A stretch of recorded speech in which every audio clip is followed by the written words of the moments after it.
Hi, my name is Mark Dempsey. I'm an author and journalist. I'd like to tell you about my experience now with the Boys and Girls Clubs of America located in Atlanta, Georgia. And there are three words that really sum up how I felt after dealing with two executives there. Disappointing, disheartening, and eye-opening. I don't think that I've ever seen two people that could care less about kids. And I want to tell you why. About a month ago, I emailed Roxanne Spillett, who's the CEO, about a project that would reduce the number of high school dropouts in this country, that would encourage kids to read, that would encourage them to stay in school, and would reach out to African American and Hispanic communities. Because you see, many of those kids, about 50% of them every year, drop out of school. And naturally, I thought that she'd be very, very interested in it, because just last year, she had this to say on YouTube, and you can see the video yourself. This is what Roxanne had to say. We want to wake up America about the graduation crisis, about the need to serve this country. Well, naturally, I thought that she'd take an interest after saying that.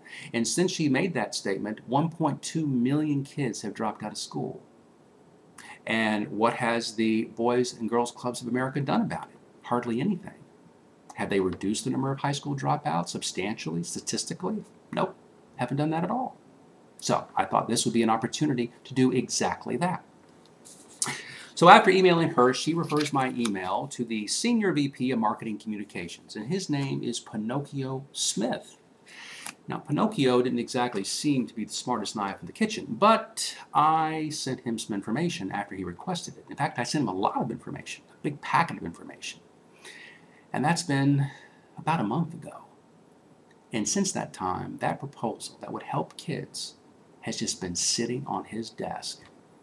Not only would it help kids, but it would have raised millions and millions of dollars for the Boys and Girls Clubs of America, nationally, and local chapters as well.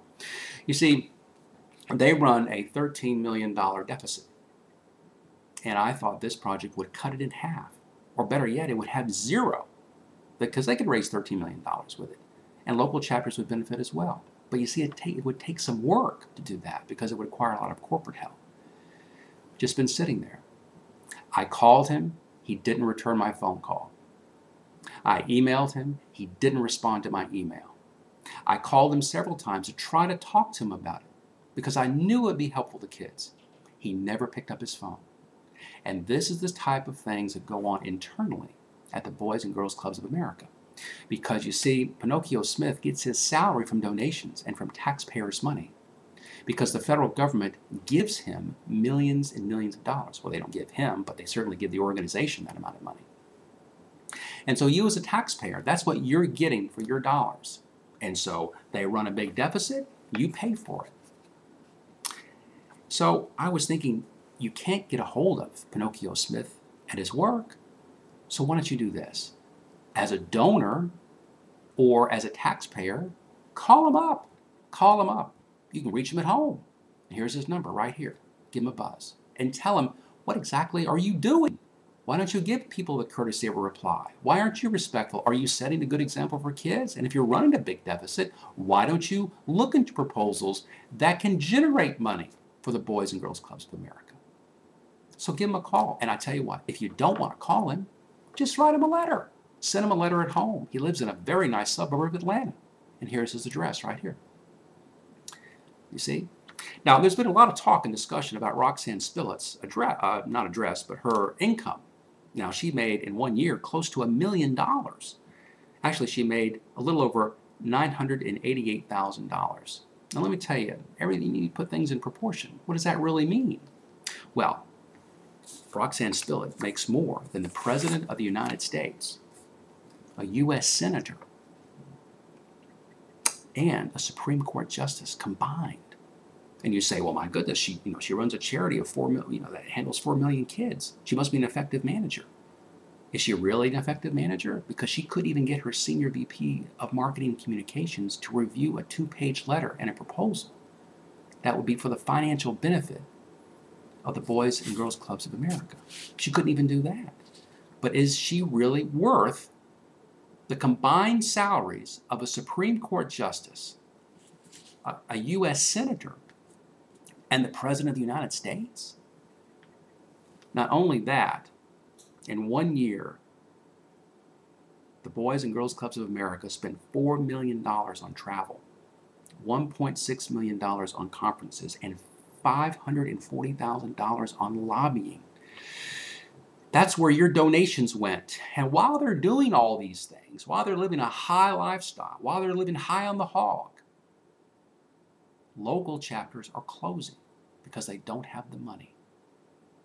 But the executives are being well paid, and the executives are living in nice parts of Atlanta. So, what am I going to do? I didn't get a response from Pinocchio Smith, so I thought I would get a response from the chairman of the board. So I wrote the chairman of the board. And who is the chairman of the board of the Boys and Girls the Boys and Girls Clubs of America? It's Robbie Bach. Robbie Bach is their chairman. Now, what does Robbie Bach do? Well, he heads up the entertainment division of Microsoft. He's the president of entertainment and devices. And that means that he handles the Xbox for Microsoft. Video games. He's in the video game business. And in my letter, I'm talking about the importance of kids staying in school, the importance of literacy, the importance of reading and all these things. And it's like, can you imagine? Here's a guy who's in the video game business, and I'm trying to convince him of the importance of reading and kids staying in school. And let me tell you something. What would be easier? It would be easier selling ice to Eskimos.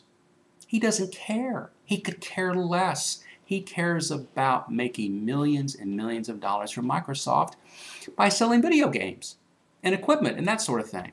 And you can watch him on YouTube where he's talking about, oh, it's just crazy. It's fantastic. All these kids are online. All these kids are playing video games. And they're spending hours and hours and hours on video games. And yes, he's right. And while they're doing that, they're not going to school and they're not learning. Is this the best person to be the chairman of the board of a youth organization? I just don't think so. I just don't think so. But why is he there? Because Microsoft gives the Boys and Girls Clubs of America $100 million in support and software and money and so forth. So it would be kind of a cushy deal to put one of their employees in that position. A person who really doesn't care about kids. A person who doesn't care about them studying. A person who doesn't care about them learning, but cares about them playing video games. And that's just insane. Okay? That's why it's the wrong person. Right now, there is a bill going through Congress that is going to give the Boys and Girls Clubs of America $425 million of taxpayers' money. That's your money. And so when you have executives that aren't responsive, and when you have a chairman of a board who's not responsive because he never responded to the letter that I sent him, and when you have people that really don't care about kids but care about making big salaries and living large and spending a lot of money, that's just wrong. So when they had an opportunity to generate money, to close the deficit, to encourage kids to stay in school, they never did it. And it's been sitting on Pinocchio Smith's desk for a month. What does that say about them? Nothing good. That's why they don't deserve the money. And that's what I learned when I contacted the Boys and Girls Clubs of America. And that's why it was disheartening. And that's why it was eye-opening. And that's why it was disappointing. My name is Mark Dempsey. I'm an author and journalist. And if you'd like to contact me directly, you certainly can. My email is at markd112@yahoo.com. markd112@yahoo.com. And thanks so much for listening.